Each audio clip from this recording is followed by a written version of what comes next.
네, 포커스 나이트 정치권 관심 뉴스 짚어보는 시간입니다. 오늘은 장성호 전 건국대 행정대학원장 그리고 박창환 장안대 특임교수 나오셨습니다. 어서 오십시오. 네, 안녕하세요. 네, 앞서 전해드린 대로 22대 전반기 국회의장 후보로 우원식 의원이 선출이 됐습니다. 어차피 의장은 추미애, 어의추라는 이제 신조어도 나올 만큼 추 당선인의 압승이 예상이 됐었는데요. 두 분은 어떠셨습니까? 이거 결과를 예상하셨습니까? 저는 최초에는 네. 어의추가 맞겠다 이런 네. 생각도 했었는데 점점 상황을 지켜보면서 그리고 조정식 의원이 식사를 하면서 사퇴를 하고 지지선언을 하지 않았습니다. 예. 그리고 정성호 의원이 사퇴만 했습니다. 사퇴했죠. 지지선언을 하지 않았지 않습니까? 그렇기 때문에 이거 뭔가 이상하다. 네. 그렇게 생각을 해서 예. 추미애 후보가 예. 국회의장 후보죠. 예. 안 될 수도 있겠구나 이렇게 생각을 했고. 다른 방송에서도 그렇게 말씀하셨습니까 이전에? 네, 뭐 거기까지는 제가 그렇게 말씀하시는 분을 제가 못 봐서. 네, 뭐 그동안. 명확하게 얘기는 안 했지만 예. 제가 그렇게 생각을 했다는 생각을 겁니다. 하셨다. 생각을 네. 했고 네. 왜냐하면 지난번에 박찬대 원내대표 명심에 따라서 네. 무투표 사실은 찬반이지만 당선되지 않았습니까? 그리고 나서 이번에 우상호 의원 등이 상당히 비판했습니다. 예. 이재명 일극 체제 그리고 이후에는 4개월 뒤에 대표 선거가 있지 않겠습니까? 예. 그렇기 때문에 만약에 이재명 대표가 정말 추미애 의장을 만들겠다는 그 의지가 확고해서 정말 그렇게 만들었다면 예. 본인이 대표를 연임하는데도 상당히 리스크가 있을 것 같기 때문에 예.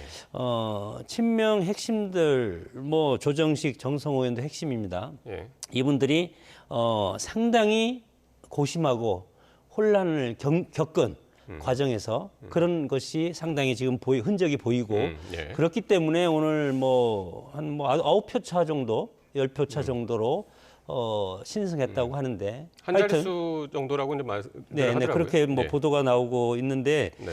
그런 걸 보면은 우원식 차기 국회의장이죠. 네. 우원식 후보가 당선이 된 것을 예. 저는 그래도 예측을 했다고 예. 그렇게 얘기하고 다음 싶습니다. 달 5일에 이제 22대 국회 첫 본회의가 열리는데 거기서 이제 표결 처리가 됐지만 어쨌든 이제 다수당이 이제 민주당이기 때문에 되는 게 이제 기정사실화 이제 되고 있고 생각은 그렇게 예 우원식 의원이 될 걸로 생각은 하셨다고 그러는데 예 어떻게 보셨나요? 저는 저도 놀랬고요. 사실 네. 저도 마찬가지고 네. 저도 방송에서 들어본 적이 없습니다. 네. 추미애 대세론이 바뀔 거라고 누구도 예상 못했던 것 같아요. 사실 민주당이 요새 더불어 추대당 이런 분위기가 너무 굳어져가지고 네. 이변이 발생할 거라고 예측하기가 좀 힘든 상황이었어요. 예. 저도 그래서 점심 때 딱 발표 보고 너무 놀래가지고 우원식 의원 쪽에 좀 취재를 좀 했습니다. 그래서 예. 왜 추미애 당선이 떨어졌고 우원식 의원은 어떻게 왜 당선됐는지 그 이유를 좀 여쭤봤는데 네. 몇 가지 좀 정리를 좀 해봤습니다. 예. 일단은 여러 가지 지금 나오는 얘기들도 있고 또 우리가 미처 알지 못했던 내용들도 있더라고요. 그래서 좀 이따 한번 말씀드리겠습니다. 네, 알겠습니다. 자, 이런 오늘 결과에 대해서 이제 당내에서도 지금 이제 다양한 목소리들이 나오는데 의원들 사이에서는 추 당선인에게로 무게추가 너무 실려 있었고 또 오히려 우 의원의 오늘 막판 호소가 영향력을 발휘했다 이런 관측도 있습니다. 오늘 그 자리는 비공개였기 때문에 중간에 앞뒤는만 공개했지 투표 과정 그 중간에서는 없었거든요. 네, 어떻게 보셨나요? 통상 의원들은 네. 사실은 같은 의원 입장에서 좀 불편하지 않겠습니까? 그러니까 놀란 척하는 헐리우드 액션을 저는 했다고 봅니다. 놀란 척. 예. 예. 내부적으로는 어떤 보이지 않는 손이 작동을 했을 가능성이 저는 있다고 보고 그리고 우원식 후보가 당선이 된 것은 지금 그렇게 큰 표 차이는 아니지 않습니까? 예. 그럼에도 불구하고 처음에 예상보다는 압도적으로 이길 것 같은 추미애 후보가 예. 탈락을 했기 때문에 김근태계가 적극적으로 지지를 한 것 같고 우원식 후보에 대해서 예. 그리고 친문 등에서 거부감이 이제 상당히 강한 것이 지난번 물론 문재인 정부 때 법무부 장관을 하지 않았습니까? 예. 그때 당시에 추미애 당선인 말씀하신 거죠. 추미애 예. 당선인이 그때 당시에 윤석열 검찰총장과 상당히 각을 세워서 많이 부딪혔습니다. 예. 그래가지고 그때 추미애 장관이 경질이 됐습니다. 경질이라기보다도 교체가 됐습니다. 네. 그래서 교체해서 나가면서 내가 옳았는데 나를 왜 잘랐느냐. 그런 식으로 문재인 대통령의 인사에 대해서 상당히 반격을 강한 네. 그런 경우가 있었기 때문에 친문계 쪽에서 이 등을 돌린 것이 저는 결정적인 패착이 아닌가 이렇게 생각이 들고 예. 거기에다가 이제 정성호 의원이나 조성근 의원 같은 경우도 만약에 소위 말해서 이제 명심 교통정리로 해서 추미애 의장이 될 가능성이 상당히 커졌는데 네. 정말로 되면 원내대표 그리고 국회의장 그러면 이 정당이 공룡 정당이 되고 바로 당 대표까지 하면 예. 그러면 이 당이 이재명 예. 사당이구나.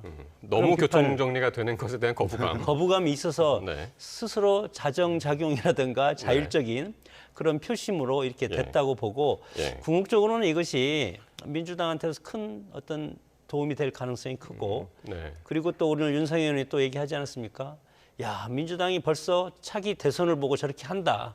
꿈보다 계산됐다. 해몽이 더 좋은 건데 예. 그런 측면에서 국민의힘도 저런 당내 민주화라든가 이런 것으로 해석을 해서 당의 개혁에 어떤 좋은 도움이 될 수도 있는 네. 그런 현장의 모습이라고 저는 생각이 듭니다. 예. 근데 추당선인 보면은 별명이 좀 여러 개가 있지 않습니까? 지금 앞뒤 안 가리고 이제 돌진한다고 해서 이제 추다르크라는 별명도 있고 어디로 튈지 모른다고 그래가지고 이제 그 럭비공이라는 이제 별명도 있는데 이런 좀 그 남다른 정치 스타일이 이 결과에 좀 영향을 미쳤을까 하는 해석들도 있고요. 네, 오늘 취재를 해보니까 이 네. 부분에 대해서 우려하는 당내 목소리, 당선인들의 목소리가 생각보다 많았습니다. 어허. 그러니까 이제 일반 국민들 잘 기억이 안 나실 텐데 2009년도에 네. 추미애 의원이 당시에 환노위 위원장이었습니다. 근데 이제 노동법 개정을 둘러싸고 사실은 이제 민주당 내부에서는 반대를 했는데 추미애 당시 의원이 이제 환노위 사무실 회의장 문 걸어 잠고 네. 타당 의원들하고 이렇게 예. 통과를 시킨 적이 있어요. 예. 이 환노위 사태라고 그러는데 어허.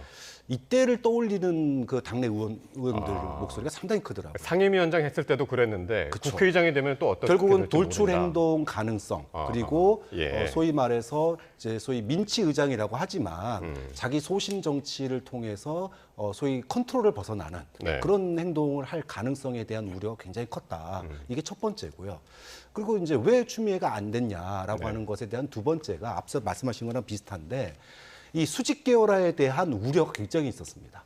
그러니까 좀 오늘 뭐 신승을 했지만 네. 신승을 할 정도로 초반의 분위기는 추미애 추대론이었어요. 네. 근데 지금 당이 더불어 추대당이라는 그런 오명을 쓸 정도로 지금 원내대표부터 시작해가지고 다 이제 소위 그 명심했무로 흘러가는데 국회의장마저 이렇게 간다 그러면은 이게 오히려 역효과를 낳지 않겠느냐. 그리고 특히 뭐 본인은 부정하지만 박찬대 원내대표를 비롯해서 뭐 이재명 대표의 뜻이 마치 여기 실려 있는 것처럼 후보도 아니라 교통 정리를 딱 하는 모습을 보면서 네. 여기에 대한 반감이 역효과를 낳았다. 예. 이런 분석이 많고요. 그럼 이제 왜 그러면은 우원식 의원을 뽑았느냐? 네. 여기도 두세 가지 이유가 있는데 일단 첫 번째로는 추미애 당선인과 차별화를 없앴습니다. 그러니까 추미애 당선인뿐만 아니라 우원식 의원도 민치 의장을 하겠다고 그랬거든요. 국회의장은 사회자가 아니다 이러면서 국민의 민심을 받들어서 국회의 의장으로서 역할을 하겠다 이렇게 얘기를 했기 때문에 추미애 의원과 사실은 차별화를 없앴고 두 번째는 이 진정성의 극대화라고 그러는데 이게 선거운동 과정에서 물밑에서 굉장히 큰 노력을 했더라고요. 그러니까 다른 당선인들이 하루에 수십 통의 문자를 지지자들이나 예. 이 후보를 뽑아주십시오, 뭐 추미애 후보를 뽑아라, 뭐 이런 문자들을 받는데 유독 우원식 이 후보에 대해서만큼은 네. 그냥 당직자나 지지자가 아니라 당원이나 지지자가 아니라 예. 이 을지로위원회 활동을 하면서 도움을 받았던 가맹 점주라든지 예. 노조 뭐 관계자들 이런 예. 분들이 나 어디 땡땡땡 가맹주 누굽니다.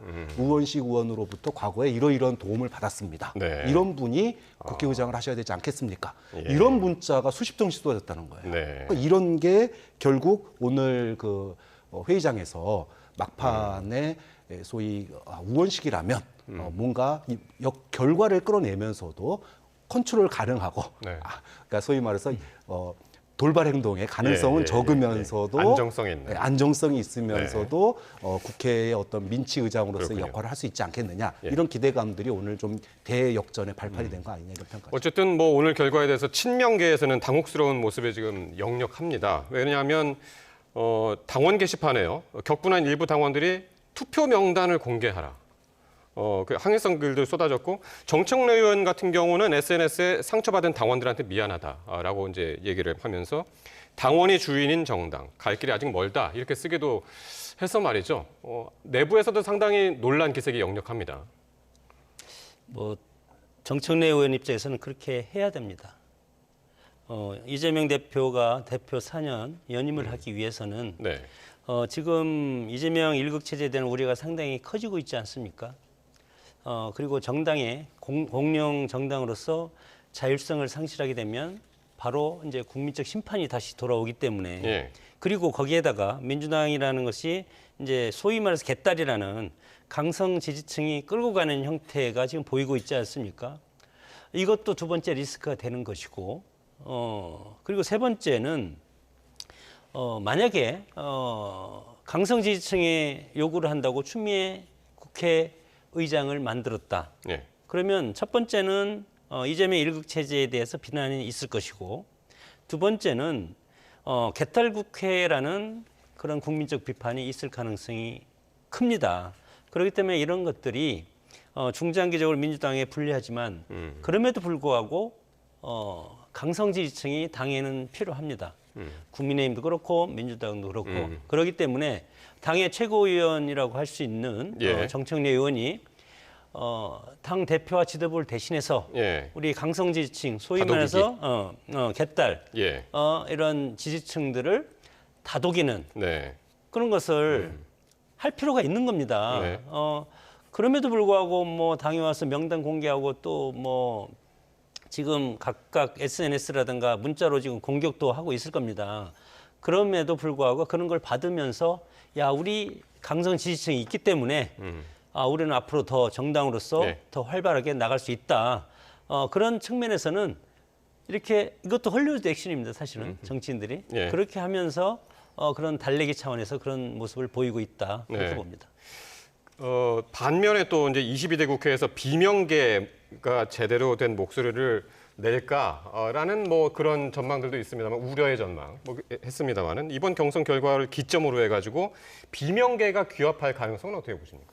뭐 아직은 뭐 이제 살짝 브레이크 정도 밟은 정도지 뭐 이재명 대표의 리더십에 정면 도전하고 그런 분위기는 아닙니다. 그러니까 사실은 뭐 이재명 대표가 추미애 의장론에 힘을 실은 건 맞는 것 같아요. 내부적인 분위기도 그랬었고 그런데 이제 소위 뚜껑을 열어보니까 결과가 다르게 나오니까 일각에서는 이재명 대표의 리더십에 큰 상처를 입었다. 뭐 소위 말하는 비명계의 이제 반란이다. 뭐 이렇게 평가하는데 그 정도는 아니었습니다. 그러니까 좀 수직 계열화가 되는 것에 대한 우려감이 우원식의 장점과 맞물리면서 네. 이변이 일어난 거지 이재명 대표 리더십에 대한 비토는 아니었다고 보고 아직 뭐 친명 그 지도 체제가 검증을 받은 게 아니에요. 22대 국회 열리지도 않았습니다. 그렇기 때문에 뭐 비명계가 이것을 계기로 해가지고 구심점을 만들 거다. 이건 좀 너무 나간 주장이다. 오히려 네. 결과론적이긴 하지만 이 우원식 그 국회의장이 이제 되면은 이재명 대표의 그 기동의 여지가 훨씬 넓어집니다. 사실은 당대표 사실 이제 출마를 선언하게 되면 지금 강성 지지층들이 왜 우리 말을 안 듣고 국회의장 니들이 마음대로 이렇게 바꿨냐 이런 울분이 있지 않습니까? 이게 이재명 대표에 대한 지지로 더 강건하게 모이는 거예요.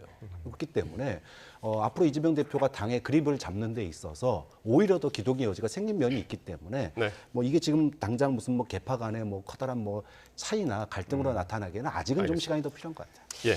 그리고 이제 자, 그 네. 초선 의원들이라든가 뭐 그런 새로 국회에 들어간 사람들도 투표를 하지 않았겠습니까? 네네. 초선 의원들은 국회에 대해 들어가서 보면은 정말 국회의장은 어떤 사람일까? 이렇게 초등학교 1학년처럼 그런 생각을 가질 경우도 있습니다. 그게 네. 많지는 않을 것 같습니다. 네. 10명이나 20명 정도는 그래서 의장이라면 중재력, 협상력, 정치력 이런 것이 필요한데 누가 이미지상의 그런 네. 것에 가까이 갔을까? 아, 그렇게 봤을 때 오늘 추미애 후보는 네. 그 준비한 원고를 그냥 읽었다고 합니다. 예. 그리고 절실한 우원식 후보는 절절하게 호소도 하고 아하. 적극적으로 예. 뭐 하고 어떤 대면 대 대면으로 눈 대 눈 맞춰서 이렇게 호소를 하는 그런 모습을 네. 봤을 때 예. 그래서 국회의장은 그래도 추미애 후보 같은 경우는 또 윤석열 정부를 같이 한번 윤 대통령이 한번 맞붙겠다는 그런 전의가 상당히 불타고 있지 않겠습니까? 네. 그렇기 때문에 거기에서도 이탈표가 있었다고 봅니다. 오늘 당일에 이제 정견 발표도 변수가 됐을 수 네. 있다. 이제 그런 말씀이었고요. 자, 그러면은 오늘 예상을 깨고 추미애 당선인을 꺾은 우원식 의원의 첫 일성 그리고 이재명 대표의 발언 듣고 오겠습니다.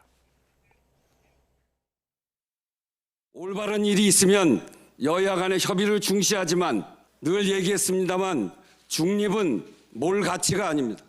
국회의장은 단순한 사회자가 아닙니다. 그 국회를 구성한 국민의 민심을 그대로 반영해 나가는 그런 국회의장이 되어야 한다고 생각하고 당심이 추미애 후보한테 있다는 분석이 많았는데 결과가 다르게 나온 이유를 어떻게 보세요? 당선자들의 판단이기 때문에 그게 당심이라고 봐야 되지 않겠습니까? 예.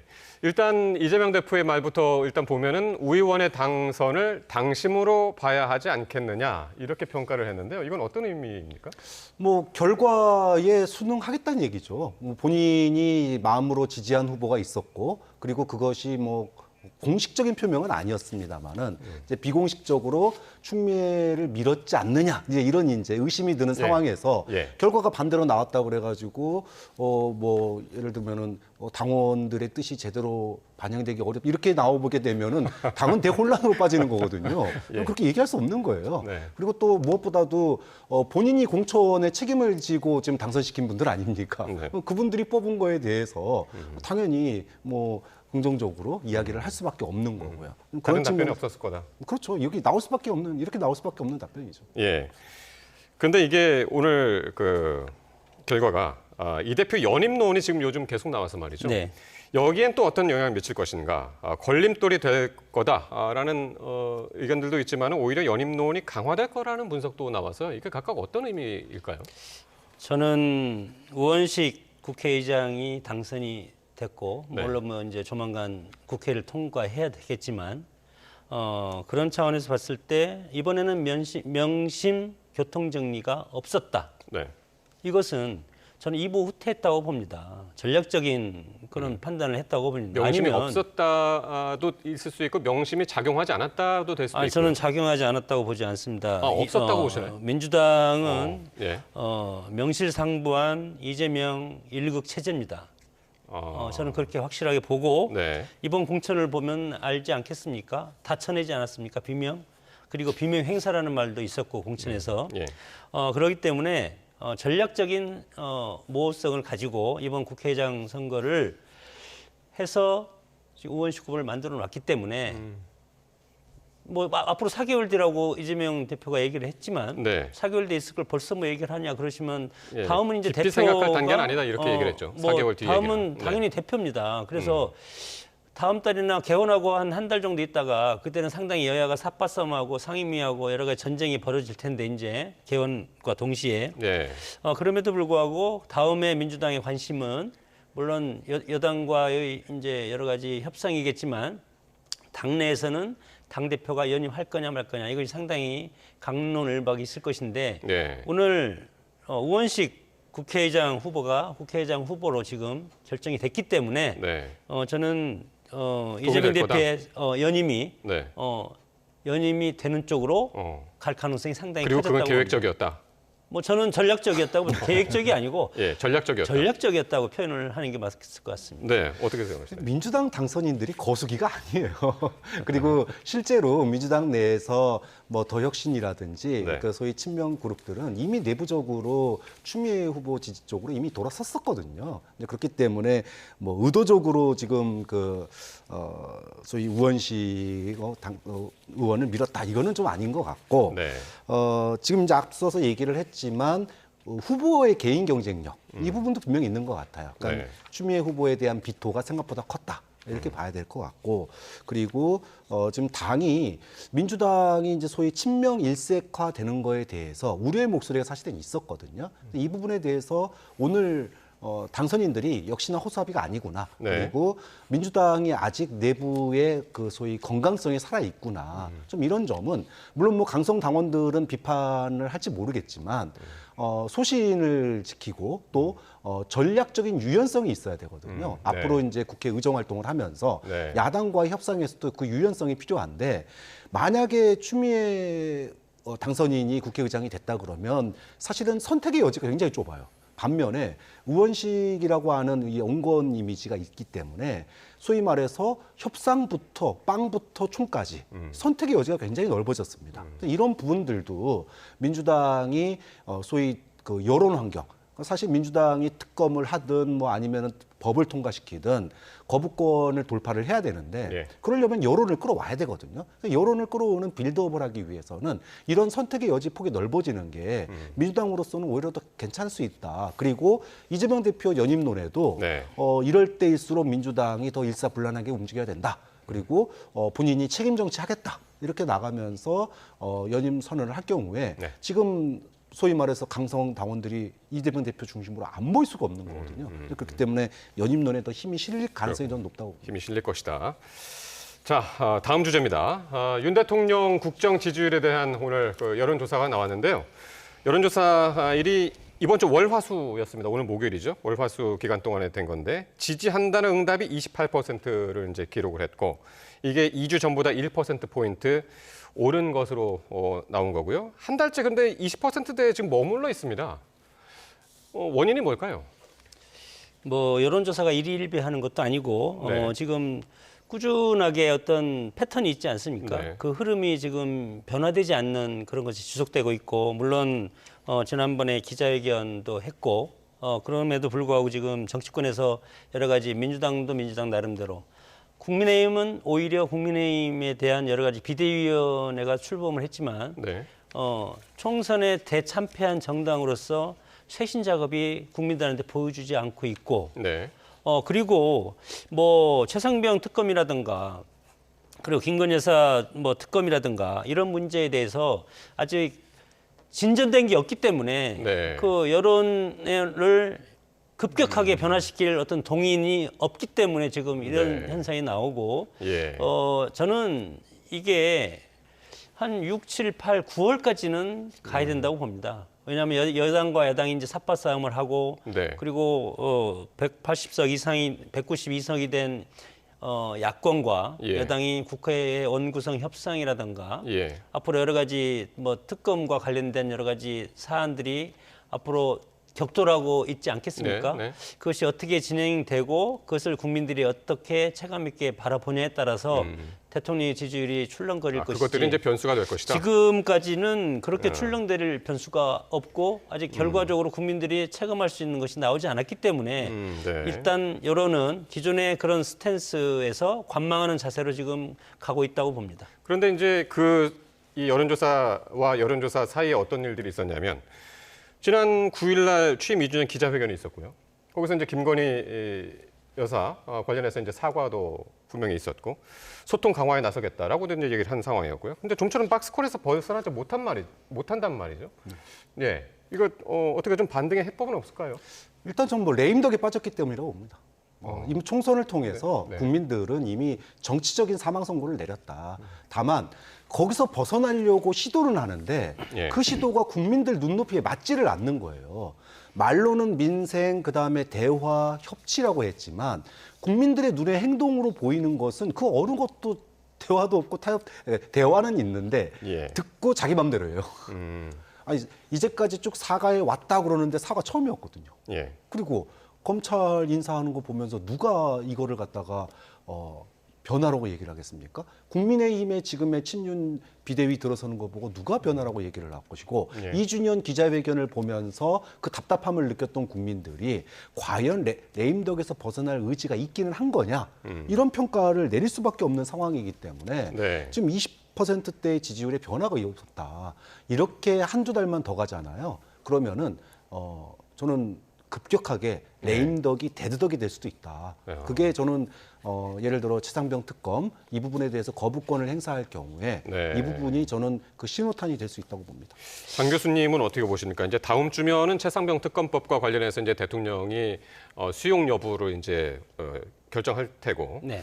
김건희 여사 수사 관련해서도 이제 진척 상황이 있을 테고, 검찰 수사 라인 교체 이슈, 앞으로 이제 또 후속 인사가 또 있지 않겠습니까? 네. 앞으로 어떻게 보십니까? 향후 지지율에 미치는 영향은? 뭐 지지율은 앞으로 어떤 결과가 나와야 된다고 저는 생각이 들고 결과가 나오지 않으면 그 지지율이 박스권에 갇혀 있을 수밖에 없고 우리 교수님께서 지금 뭐 윤석열 대통령이 벌써 레임덕이라고 이제 말씀을 하시는데 저는 레임덕에 대해서는 인정할 수가 없을 것 같고요. 네. 일단 여러 가지 문제에 대해서 지난번에 김건희 여사에 대해서도 사과라는 표현을 썼고 그리고 검찰 수사가 지금 진행이 될 것이고 최상병 사건도 마찬가지로 공수처의 수사가 지금 진행되고 있지 않습니까? 네. 그 결과를 보고 그것이 미진하면 특검을 수용하겠다 이렇게 대국민 선언을 한 상태이기 때문에 네.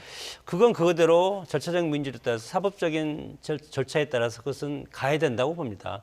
뭐 지지율이 안 오른다고 해서 그러면 내가 지난번에 얘기했던 그것을 번복하고 나 다시 특검 받을게. 예. 이러면 이런 것이 어떤 대통령으로서의 영이 서겠습니까? 그러니까 당장의 지지율에 그런 순간이 일일이 오는 하면 안 된다. 순간 저는 레임덕이라고 생각이 들고 예.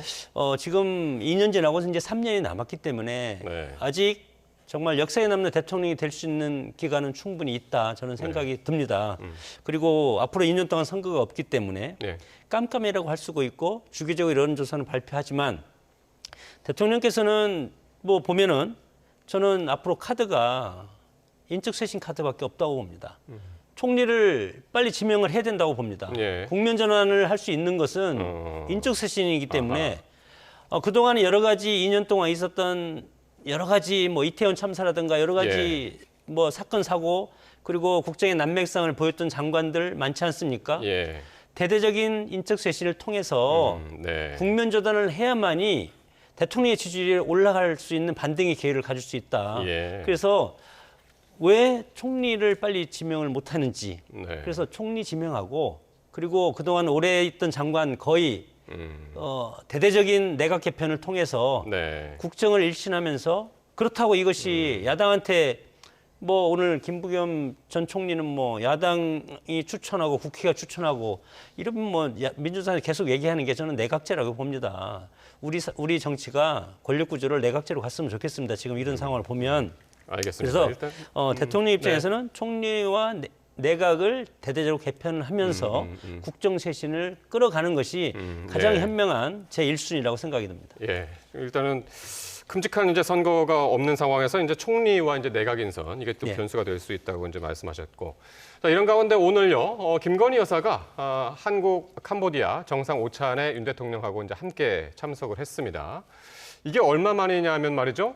지난 12월에 이제 네덜란드 순방 이후에 153일 만에 김건희 여사의 이제 공식 행보였는데 이른바 잠행을 깬 이유는 뭐라고 보십니까? 결국은 뭐 이창수가 나타나니 이제 김건희 여사가 다시 나타난다 이런 이제 평가들이 오늘 뭐 언론에 많이 나왔더라고요. 이창수 서울지검장, 네. 예, 결국은 중앙지검장. 김건희 여사 사법 리스크에 대해서 어느 정도 이제 좀 선을 그은 거 아니냐. 결국은 사과했고 예. 본인 할 거 다 했다. 그리고 법적 처벌 받을 일 없다. 이제 그러니 이제는 뭐 할 수 있는 거는 뭐 아주 뭐 편하게 돌아다니진 않겠지만 네. 그렇다고 최소한의 행동마저도 못 한다면 뭐 내가 지금 대통령 아니지 않는 거 아닌 거 아니냐 이런 이제 결국은 판단을 내부적으로 내린 것 같아요. 이제까지 지금 뭐 검찰 인사 그다음에 김건희 여사의 행보 재개 이런 것들이 지금 소위 대통령의 총선 이후에 네. 일련의 그 과정들, 그러니까 바뀌겠다, 듣겠다, 그리고 다 들었다. 네. 그러니까 이제부터는 정상화의 국정 운영에 정상적인 국정 운영을 하겠다. 이렇게 네. 이어지는 거예요. 그러니까 지금까지가 변화를 위한 노력이 아니라 네. 결국은 소위 말해서 국정 동력을 회복하기 위한 하나의 절차를 거친 것뿐 아니냐. 네. 이렇게 보이는 거죠. 그런데 이제 지금 나오는 바로 저 화면은 이제 그 동영상은 아니고 그 자료 화면이고요. 오늘 공개한 거는 이제 사진들이었단 말이에요. 그러니까 사진 몇 장을 공개했는데 이게 대통령실에서 이제 그 제공한 사진들이었고요. 언론에 직접 공개하기보다는 이제 자체적으로 정제된 사진들을 공개했고 동영상은 없었습니다. 이건 왜라고 보십니까? 워낙 언론에서 관심이 많고 네. 그리고 지난 총선 기간에 뭐 그 전에 이게 불거져서 뭐 국민의힘의 일대 타격이 가할 수도 있고 여당에 네. 그래서 관심이 많고 뭐 이슈를 글로다 빨아들일 수가 있기 때문에 이제 자명을 했다고 저는 봅니다. 뭐 선의적으로 보는데 대통령 영부인으로서는 영부인의 역할이 있지 않습니까? 물론 뭐 그렇다고 이것이 뭐 명품백 가방이라든가 이런 문제가 지금 확정 판결이 난 것도 아니지 않습니까? 지금 조사 중이고 예. 수사 중이고 이런 상황인데 그래서 저는 물론 뭐 국민들이 이것에 대해서 저는 뭐 하시는 분도 있겠지만 그럼에도 불구하고 뭐 이재명 대표 뭐 부인도 마찬가지 아닙니까? 뭐 똑같은 발언에서 뭐 해석을 해본다면 영분의 역할로서는 뭐 그리고 지금 외국과의 어떤 정상회담 네, 자리니까 예. 이런 거에 대해서는 해야 되고 물론 그러니까 이것을 대통령실에서도 어떤 얘기를 하면 지난번 정상회담에서도 그 일정에도 참석은 했다. 네네. 공개만 안 했을 뿐이지. 네. 이제 그렇게 얘기를 하고 있어서 근데 오늘은 공개를 했거든요. 사진이라도. 지난번에 뭐 사과 표현을 대통령께서 했고 네. 했기 때문에 네. 일단은 어느 정도 최초의 그 모습보다는 상당히 진일보된 뭐 그런 뭐 표현을 통해서 국민들한테 다가갔다고 생각이 들었고 예. 그래서 일단은 사진을 하고 그 다음에는 저는 뭐 현장에 또 이렇게 나오는 것도 동영상으로도 앞으로는 네. 나타낼 수 있을 것이라고 생각이 듭니다. 네. 자, 오늘 이런 가운데 이창수 신임 서울중앙지검장이 오늘 첫 출근을 했는데요. 기자들의 집중된 질문은 단연 김건희 여사 관련한 사건에 관한 수사 진행 방향이었습니다. 또 법무부 장관도 출근길에 기자들을 만났습니다. 발언 함께 듣고 오겠습니다. 이번 인사로 뭐 명품 가방 수수 의혹 같은 김건희 여사 사건 차질 빚어지는 게 아니냐 이런 우려 있는데 어떤 입장이십니까? 인사와 관계없이 저희가 해야 할 일은 그 법과 원칙에 따라서 제대로 잘 진행될 것이라고 생각합니다. 김건희 여사 소환 조사도 가능하다고 보십니까? 구체적인 부분에 대해서 말씀드리긴 지금 단계에선 어렵지만 제가 업무를 빨리 파악해서 수사에 필요한 충분한 조치들은 취할 생각입니다. 그 야권에선 검사장님이 소위 말하는 이제 친윤 검사다라고 해서 공격하고 있는데요. 이에 대해서는 좀 어떻게 생각하시는지? 정치권에서 쓰는 용어에 대해서는 제가 동의할 수는 없습니다. 제가 검사로서 이곳 중앙지검에 23년 전에 제가 초임 검사로 부임을 했었습니다. 그래서 23년 동안 검사 생활을 열심히 하려고 노력했다는 말씀을 드립니다. 검찰총장과는 협의를 다 했습니다. 시기를 언제 해달라고 하는 부분이 있었다고 하면 그 내용대로 다 받아들여야만 인사를 할 수 있는 겁니까? 그렇지는 않지 않습니까? 이 인사를 함으로써 그 수사가 끝이 났나요? 아니지 않습니까? 수사는 수사대로 진행될 겁니다. 네, 이창수 지검장 그리고 이제 박성재 법무부 장관 오늘 아침 출근길 기자들과의 일문일답 들어봤는데요. 먼저 이창수 지검장은 김건희 여사 사건을 신속하게 처리하겠다 이렇게 공언을 했고 자신을 친윤 검사라고 하는 것은 동의할 수 없다 이렇게 이야기를 했는데 어떻게 들으셨습니까? 그러니까 그냥 원론적인 얘기한 거예요. 제가 봤을 때는 원론적인 얘기한 거고 네. 불과 4년 전이었습니다. 4년 전에 소위 대통령에 의한, 그러니까 법무부 장관에 의한 이 검찰 인사가 이뤄졌을 때 이거에 대해서 검찰의 독립성 회친다, 뭐 신물총장 만드느냐, 정말 온 검사들이 다 내부 통신망에서 난리가 났었습니다. 예. 똑같은 일이 벌어졌는데 아무도 얘기하지 않아요. 선택적 침묵을 지금 하고 있습니다. 네. 자, 이런 상황에서 이번에 그 검찰 인사가 서울지검장 교체나 차장검사 교체가 사실은 2월 달에 이미 민주당 의원들이 질의했었잖아요. 1월 초부터 연초에 이 김건희 여사 수사팀에서 김 여사 소환에 대한 필요성을 제기를 했었고 네. 이거에 대해서 2월 달에 서울중앙지검장이 교체될 거다. 경질될 거다. 이런 소문이 돌았고 민주당 네. 의원들이 당시에 법무부 장관에게 경질설이 나도는데 어떻게 된 거냐. 그렇게 얘기를 했는데 총선 전에 못하고 어떻게 총선 전에 할 수 있겠냐. 영향을 네. 미치니까. 그래서 네. 총선 이후에 했다는 거 아닙니까? 그럼 결국은 용산의 시그널은 이번 인사를 통해서 명확해요. 김 여사 수사하지 말라는 거예요. 수사하되 소환 조사하지 말라는 겁니다. 그렇기 때문에 이런 그 명백한 그 가이드라인을 제시를 했는데 네. 이거에 대해서 지난번 4년 전에 검찰들의 그런 그 결기는 하나도 보이지가 않아요. 그러면은 이런 상황에서 뭐 소위 그 공무원 스타일의 그런 정답을 가지고 예. 과연 제대로 된 수사에 대해 결기를 갖다가 하나도 보이지 않는데 예. 과연 수사가 이루어지겠느냐, 사실상 물 건너간 거 아니냐 이런 이제 분석이 나올 수밖에 지금 없는. 이제 이 수사를 바라보는 사람들은 그럼 제대로 된 수사를 보여줘라. 그러면 김 여사를 직접 소환할 수 있겠냐? 이거를 지금 눈여겨보는 사람들이 지금 많이 있거든요. 이건 어떻게 될 거라고 보십니까? 직접 오늘 소환을 뭐 한다거나 뭐 제3의 장소 아니면 뭐 서면 조사. 검찰이나 뭐 법원에서 하는 얘기가 있지 않습니까? 오직 법리와 증거에 따라서 수사하고 재판한다는 것이 사법부 영역인데 검찰은 좀 이제 다릅니다. 행정부 네. 소속이고 그리고 기소를 목적으로 하기 때문에 다양한 증거 수집을 하고 그거에 대해서 또 각도가 따라서 다르기 때문에 예. 소환 조사가 필요하면 당연히 해야 되지 않겠습니까? 소환 조사 여러 가지 있습니다. 조사는 서면 조사도 있고 소환 조사도 있고 방문 조사도 있고. 그래서 이것에 대해서 강력하게 주장한 사람들은 예. 포털 안에 세우라는 겁니다. 근데 그것은 수사의 주체가 기소의 주체가 검찰이지 않습니까? 그럼 검찰에도 조직이 있고 네. 수사관이 있고 수사관들이 판단해서 이것이 정말 비공개 소환할 수도 있고 아니면 서문조사도 해도 되겠다. 왜냐하면 여러 가지 지금 피의자라고 하는 분, 제보자를 하는 분들 다 소환해서 조사하고 있지 않습니까? 네. 그럼 나머지는 이제 그러면 소위 이것을 받았다는 김건희 여사는 어떻게 할 것인가? 네. 그것은 수사의 주체가 판단하는 것이지 예. 정치의 사법화가 되면 되겠습니까? 그러면 국민들이라든가 민주당을 주장하는 것이 포토라인에 세우라는 겁니다. 예. 그런 것은 예. 검찰 고유의 영역이라고 생각하고 그러니까 그런 오늘 것은- 이창수 서울지검장도 그 경중에 따라서 앞으로 계속 진행하겠다라고 해서 지금 하신 말씀과 조금 일맥통하는 것 같기도 합니다. 예, 똑같죠. 네. 수사를 해보고 지검장이 직접 수사하는 게 아니고 밑에 네. 담당 검사들이 수사해서 보고를 하지 않겠습니까? 그럼 우리가 했을 때 이것은 이렇게 해야 된다고 봅니다. 그러면 거기에서 오케이 하면 그렇게 하지 않겠습니까? 좀 맡겨뒀으면 좋겠습니다. 근데 맡겨두면 좋은데 그 수사 담당자들이 법리와 증거에 따라 수사를 하다가 소환 조사 해야 될 것 같습니다라고 얘기했더니 경질된 거예요.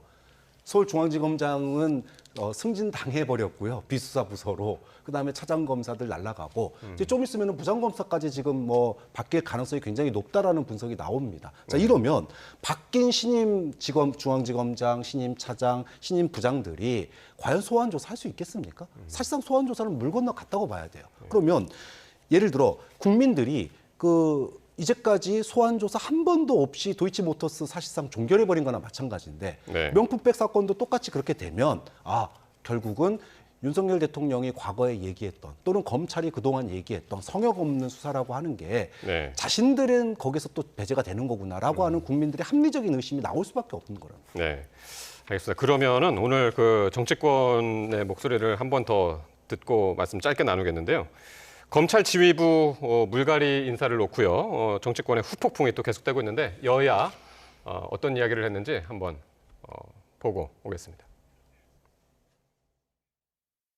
이번 검찰 인사는 이원석 검찰총장을 패싱하고 대통령실이 직접 단행한 인사로 보여집니다. 이원석 총장의 임기가 아직 5개월이나 남아있는데 허수아비 총장을 만들고 친정체제를 구축해서 김건희 여사만 보호하면 된다는 생각입니까?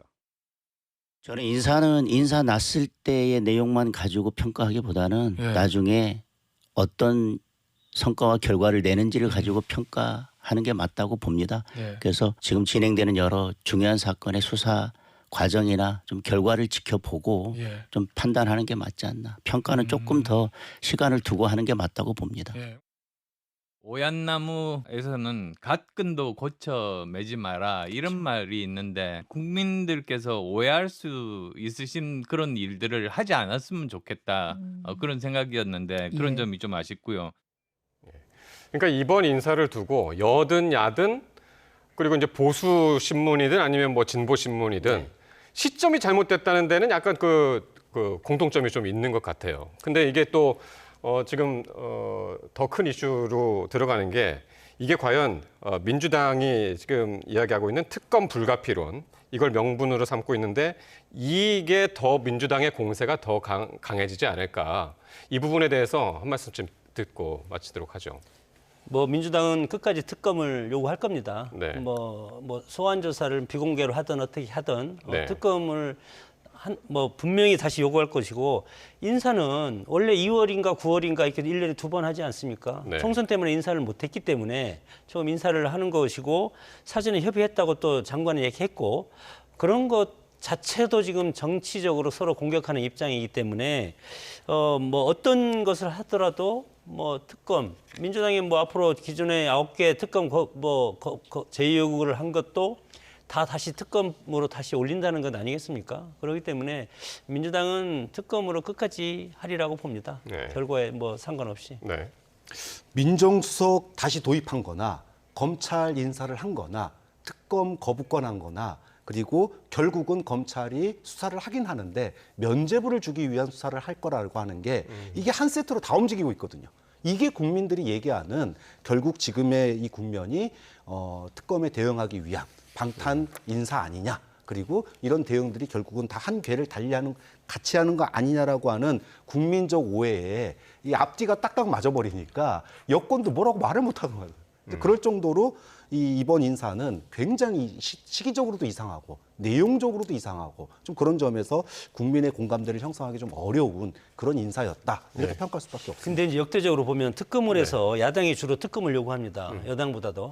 국민의힘이 야당일 때 특검만 요구했습니다. 그럼 특검을 해서 나온 것이 있었습니까?